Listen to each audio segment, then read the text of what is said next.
সোনালী ধানের মৌ মৌ গন্ধে উৎসব মুখর পরিবেশে ধান কাটা শুরু।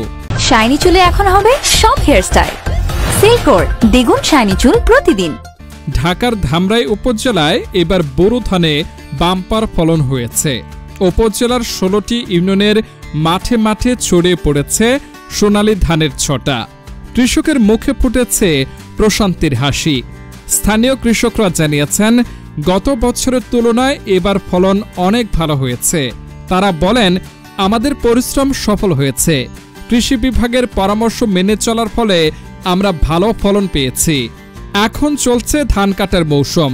ধামরাইয়ের মাঠে মাঠে দিনরাত ৭-৮ ঘন্টা ধরে পরিশ্রম করছেন কৃষকরা। সোনালী ধান ঘরে তুলতে ব্যস্ত সময় পার করছেন তারা। কেউ ধান কাটছেন, কেউ মাড়াই করছেন, কেউ বা ধান গোলায় তুলছেন। এবছর প্রায় ১৭,০০০ হেক্টর জমিতে বোরো ধান চাষ করা হয়েছে ধামরাই উপজেলায়।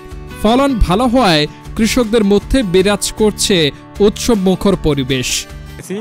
কিন্তু আমরা যে ধান ফলন হয়েছে, আমরা যত কৃষি আছি সবাই আমরা অনেক খুশি। এই ধান ফলনে অনেক বেশি, ২৯-এর থেকেও আরো বেশি ফলন আশা করি আমরা আগামীতে। ফলন হচ্ছে, আবার এই ধানটা আবার আগামীতে লাগাবো। খুব ভালো ফলন হচ্ছে, ফলন ভালো। ধামরাই উপজেলা কৃষি কর্মকর্তা মোহাম্মদ আরিফুল রহমান বলেন, নতুন ধানের ঘ্রাণে মন ভরে যায়, কৃষকের মুখে হাসি ফোটে।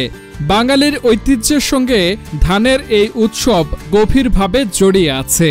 এবং কৃষকদের যে মাঠগুলো আছে বড় বড়, সেই মাঠগুলোতে ওনারা মেশিন নিয়ে চলে যাবেন এবং কৃষকরা তাদের যে শ্রমিক যে সংকট, সেই সংকটটা দেখা দিবে না।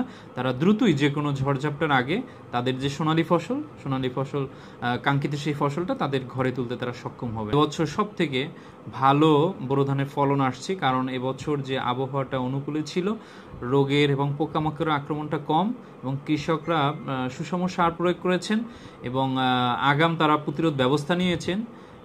লাইন লোগো এগুলো তারা ফলো করেছেন, পার্চিং করেছেন।